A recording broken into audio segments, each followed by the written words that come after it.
Hoy puede ser. ¿Te parece que ya le demos la bienvenida a nuestro columnista estrella? Pero por supuesto, no sé si estrella, por ahí estrellado en algunas situaciones, pero viene el tipo, se estrella contra la realidad y no afloja, todavía quiere seguir analizándola. ¿Qué tipo? Qué resistencia, la verdad, qué resistencia. Profesor, magíster Alberto Martínez del Peso, ¿cómo le va, profe? Bienvenido. ¿Cómo les va a todos? Buen día. Sí, muchas gracias. Ya que hemos cumplido un año más o menos. La verdad, mire, no le quiero mentir. No me acuerdo del aniversario con mi novia, me voy a acordar con usted. Claro. Magíster, no es por nada, pero... Pensar que cuando me mandás los links de esta columna de YouTube a las 12 de la noche pensé era que teníamos algo especial. Tenían algo especial. En realidad tenemos trabajo y tenemos la costumbre de acostarnos tarde. Nada más.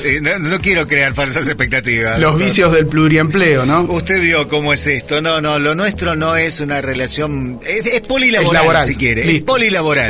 Nada más. Perfecto. Pero así todo... El magíster Alberto Martínez del Peso viene a hablar de un tema serio, sí, aunque usted no lo crea. Sí. Exactamente, que está relacionado con el presupuesto, la caída del acuerdo YPF-Petronas, o sea, tiene que ver con el FIGI, pero también podríamos abordar el caos que está sucediendo ahora en Wall Street, la caída de las acciones del 3,6%. Incendio en Córdoba, Mondino en la ONU, rechazando creo que por primera vez en la historia argentina el firmado de un tratado tan importante con la ONU como es Futuro, y hoy hablará Milei ante la ONU también, y yo tiemblo. Sí, mientras tanto que en Córdoba pasan cosas, nuestro presidente en el exterior. Y ni siquiera las ha nombrado a las cosas que están sucediendo en su propio país. Sí. Bueno, dividimos lo urgente y lo importante. Lo importante es el presupuesto, ¿no? Eso se le llama, el presupuesto en general en política se habla que es la ley de leyes, porque a partir de la impronta que el gobierno le quiere dar a ese año por lo menos, o a su gestión toda de 4 años, se puede presentar a través de un presupuesto que lo que explica es cómo va a gastar básicamente los recursos del Estado, qué proyecta, qué va a ajustar o qué va a incrementar. Y bueno, este presupuesto 2025 se fija algunas metas un tanto ambiciosas. Recordemos que venimos de un año en donde estaban funcionando con un presupuesto que venía de no haber sido aprobado por el gobierno anterior, por lo tanto quedó el del 23, y entonces fue una de las primeras veces en la historia de la democracia, por lo menos, que un gobierno no gobernaba con su propio presupuesto. En general había como cierto consenso de todas las fuerzas políticas, en lo que es por lo menos el periodo de la democracia, que un gobierno debía gobernar con su propio presupuesto. Y entonces la oposición tenía como cierto compromiso a que votar el presupuesto. Se le podía hacer modificaciones, pero se inauguró algo nuevo que ya había pasado por ahí en algunos años, en 22. Pero bueno, lo que demostró por lo menos el gobierno anterior, la oposición de Cambiemos, era que se había resistido completamente a aprobar cualquier cosa que propusiera el gobierno anterior. Lo lograron en el presupuesto rompiendo ese consenso. Entonces es que llegamos a esta situación actual en donde se reinicia este ciclo de presupuestos y gobierno en gestión. Y bueno, la ley se tiene que presentar al Congreso, como toda ley, como ya lo hemos hablado en veces pasadas, y entonces ya se empiezan los análisis en lo que es el borrador. Lo que establece el presupuesto es una inflación del 18%, un aumento del 5% de la actividad económica y un recorte de 65.000 millones de dólares, y el compromiso político de el déficit cero o el superávit fiscal, y poder pagar la deuda. Bien, si lo vamos analizando, hay algo que viene pasando ya hace 9 meses, y es que la caída económica viene siendo muy profunda. Prácticamente todo lo que tiene que ver con consumo, actividad industrial, no está dando ningún tipo de signos de recuperación. El gobierno hablaba de lo que es una recuperación en B corta, que vendría a ser una caída, y después de esos ajustes que diagnosticaba el gobierno que se tenía que hacer porque se venía de una hiper, si no, se suponía que primero era el sacrificio y después las bondades. Bueno, que en eso me gustaría destacar, son temas que hemos analizado con nuestro economista, el magíster Gabriel Pizarro Leví, y también pueden verlos o revivirlos, retomarlos, refrescar la memoria en nuestro canal de YouTube. Perfecto.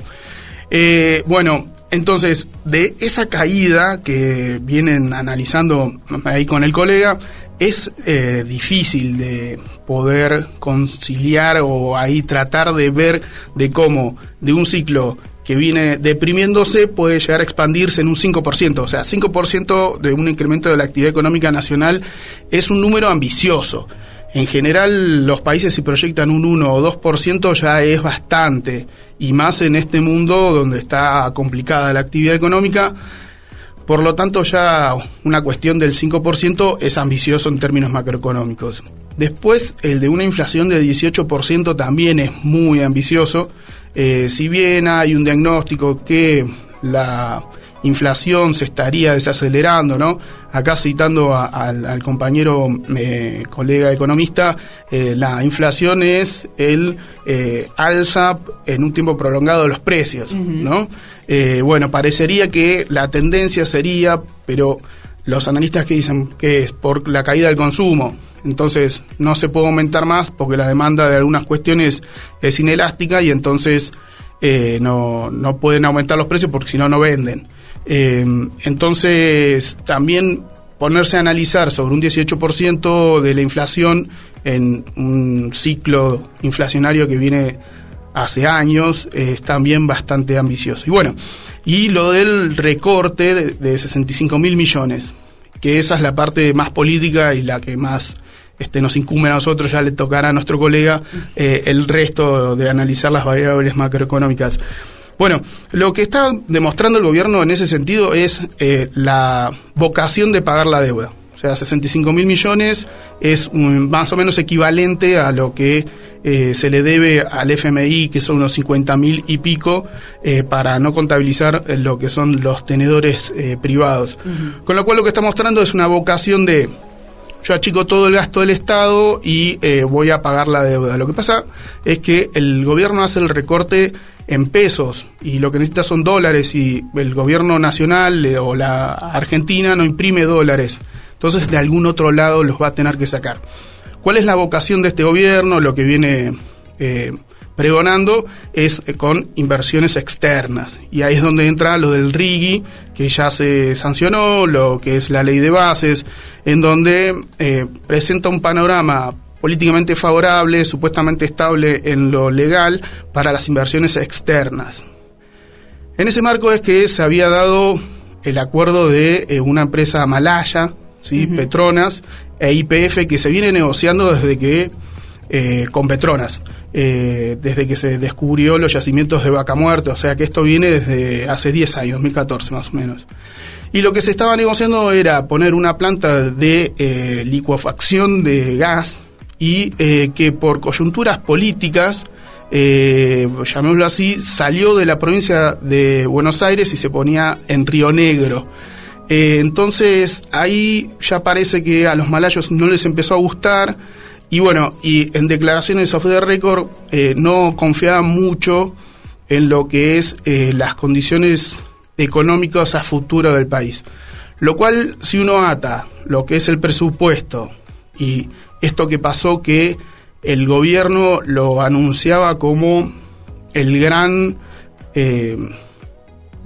anuncio, o sea, el resultado de sus políticas, en donde era uno de los acuerdos más grandes de la historia por las cifras, por los tiempos. Se proyectaban 35.000 millones hasta el 2030 y más, y lo que implicaba poder empezar a exportar gas de ese tipo. Claro, pero a la vez era como el caballito de batalla del RIGI, porque sí, si esto funcionaba, iba a brindar una cierta confianza a las demás empresas extranjeras para que pudieran invertir en Argentina.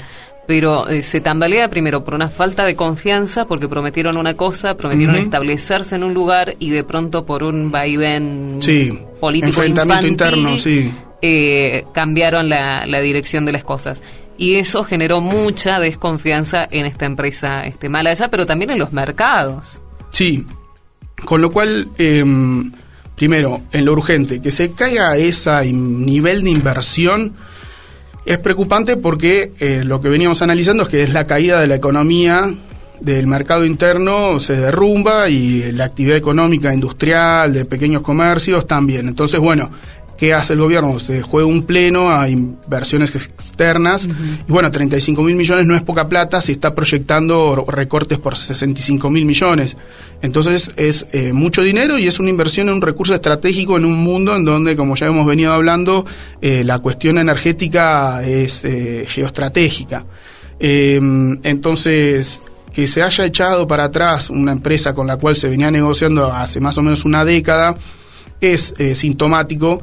Y si responde encima a las causas que no dice Petronas por corrección política, pero se entiende porque esto salió en una columna de Bonelli, o sea que tampoco se puede tildar de alguna corriente K o comunista, como por ahí es la enunciación que usa este gobierno, sino que fue prácticamente por enfrentamientos internos. Entonces, si hay algo que demanda desde el FMI las inversiones, es ciertos consensos políticos locales para que las inversiones tengan cierta continuidad. Y si empezamos a hacer el anuncio y ya cambia la localización de donde va a ser la inversión, ya creo que un extranjero se lo mira por afuera, empieza a decir, esto va a ser largo y arduo.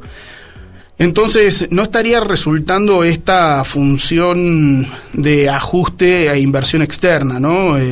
Como lo plantea linealmente el gobierno, a eso me refiero con función, ¿no? Recorto acá, pero viene por acá.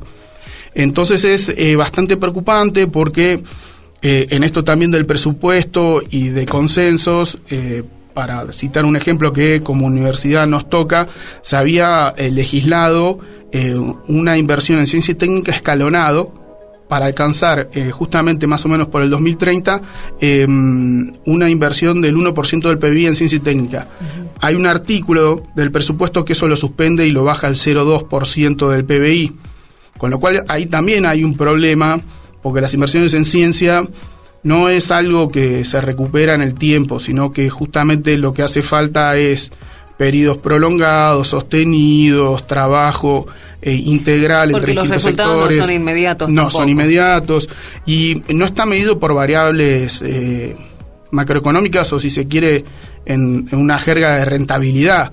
Entonces ahí es lo que estoy tratando de hacer, es poniendo un ejemplo de qué implica ese recorte de los 65.000 millones que están planteando. Están planteando un recorte en ciencia y técnica que es algo muy sensible y es básicamente a lo que están apostando todos los países desarrollados. O sea, está habiendo una carrera por la inteligencia artificial, por la computación cuántica. O sea, el mundo está planteando que en el futuro quien domine esas dos herramientas va a ser prácticamente como dominar el átomo a finales de la Segunda Guerra Mundial. Y no ocuparte de eso te implica un retroceso del que después va a ser muy difícil montarse a ese carrito.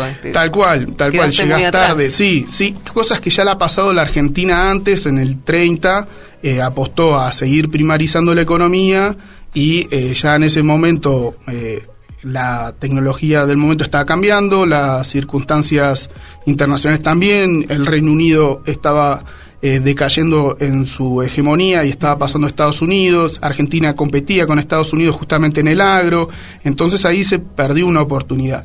Entonces el actual gobierno, en este diagnóstico que estamos haciendo, con este presupuesto, con esta caída en ciencia y técnica, con esta debacle en lo que es que no se cumpla el acuerdo entre Petronas e YPF, está planteando una primarización de la economía que te aleja de lo que se está discutiendo a nivel internacional, en donde China, Rusia, Estados Unidos están compitiendo por inteligencia artificial y computación cuántica. Entonces, fíjate lo que se está discutiendo de acá, de cara al futuro, y que está discutiendo la Argentina, que es bajar presupuesto de ciencia y tecnología. Para ir cerrando, hay algunos de los diagnósticos que se hace sobre el presupuesto, lo cual, de confirmarse, sería algo grave, es que directamente están planteando que el presupuesto tenga esas variables que lo hacen que no se pueda aprobar. Uh-huh. Entonces, esto no lo digo yo, ha salido en Clarín, no es una fuente comunista la que lo está denunciando. Claro, que eso también nos gustaría marcarlo. Yo creo que el gobierno está llegando a un punto álgido donde aquellos que abrazaban esta apuesta están soltándole la mano, y lo digo porque no solamente Clarín ya ha publicado algún tipo de crítica, sino porque anoche el mismo Fantino, quien es medianamente responsable de ubicar... Sí, comunicador oficial, por lo menos. Claro, criticó muy duramente las políticas de Milei. Sí, lo que está dejando es lo que podría llamarse una arbitrariedad en sus decisiones que atentan contra las mismas políticas que dice impulsar. Uh-huh. Entonces, si nosotros impulsamos un ajuste para ordenar la macroeconomía, para fijar las condiciones, como dice la ley de bases, para que vengan inversores externos, y en la que es el anuncio más grande de las inversiones de los últimos años, si no más importante de la historia, se cae porque el inversor se queja de que hay ciertas circunstancias que no le gustan. Empieza a haber un problema con esa retórica que también le funcionó al gobierno, que puede ser que funcione en campaña pero no en gestión. Uh-huh. Esto de ser tan arbitrario, para llamarlo de alguna manera, para no decir que está transmitiendo una idea un tanto conflictiva, porque si el argumento del presidente en su momento fue cambiar el lugar de la inversión porque el gobernador de la provincia de Buenos Aires es comunista, Petronas dice, bueno, pero yo me voy a quedar más tiempo que lo que dure el mandato de Milei, y capaz que el próximo presidente es comunista. Entonces esa retórica un tanto incendiaria, grandilocuente, tiene su impacto en un mundo de inversiones en donde lo que se están discutiendo son recursos estratégicos, plazos de décadas. Entonces creo que se da esa situación en donde, como bien decís vos, ya quien lo empieza a escuchar al presidente empieza a decir, bueno, empecemos a regular un poco porque está teniendo estas consecuencias. Así que bueno, eso que era el tema más importante, y como bien mencionabas vos, hay un montón de otras cosas urgentes que están ocurriendo, como que en Córdoba que están pidiendo lo que es la emergencia nacional. Eso implica que otros países pudieran colaborar en el incendio. El gobierno nacional no lo está haciendo, no se está ocupando por los incendios en Córdoba. No lo están mencionando siquiera. Hay que también recordar que había una ley que establecía que los lotes, terrenos, tierras que hayan sufrido un incendio no podían ser comercializados, no podía haber ningún tipo de emprendimiento por 20 años, para evitar justamente que se incendiaran, para que después ahí hubiese un emprendimiento inmobiliario de grandes capitales. De grandes capitales, o se loteara o se pusiera un campo, para desalentar esa práctica. Bueno, lo que es la ley de bases, el decreto también suspendió eso. Bueno, no digo que tengamos las consecuencias directas, pero por lo menos no tenemos la acción del Estado tratando de que esto no se dé. Y después otra cuestión era que los helicópteros que se habían comprado justamente para combatir los incendios fueron donados o regalados a Zelensky en la guerra de Ucrania, y ayer nos desayunábamos con la noticia de que fueron derribados por Rusia, y eran helicópteros que se usaban para estos momentos de crisis ambientales. Claro, bueno, entonces ahí empezamos ya a sufrir las consecuencias de un alineamiento muy fuerte con Estados Unidos, unas arbitrariedades políticas que hace caer un acuerdo que cualquier país del mundo estaría tratando de que por todos los medios no se caiga. Entonces esa situación preocupante entre lo que dice, lo que hace, las urgencias del momento, muestra un panorama bastante complicado en un mundo que está complicado, como hemos visto en otras cuestiones, en Medio Oriente, en la economía internacional, como citabas vos, de lo que es Wall Street.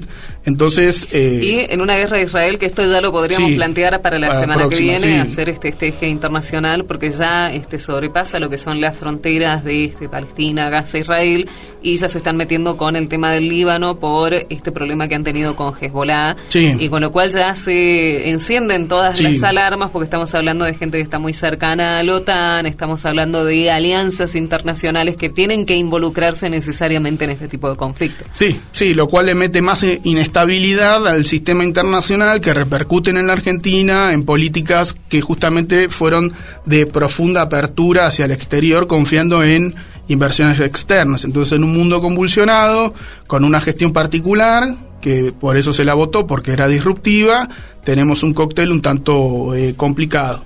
Bien, y eso lo estaremos analizando la semana que viene. Te vamos a ir liberando porque estás ahí de ser parte de un tribunal, de una mesa muy especial. Sí, se recibe un alumno de comunicación, así que ahí vamos a estar. Bien, el saludo muy grande allí a Maxi Villagra, fue compañero mío, así que más que orgullosa y feliz de este Espero logro. que colabore Profen, que tengamos nuevos egresados. Sí, bueno, y que haya cerveza también.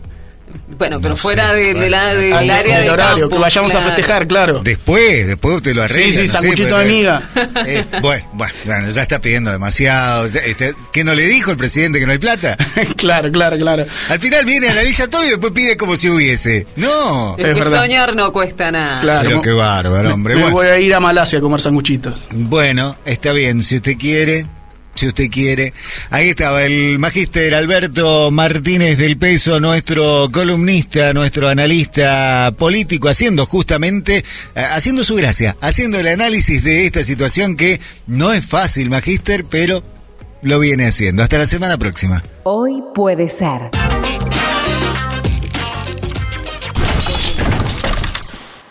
Porque lo que traiga el día depende de vos.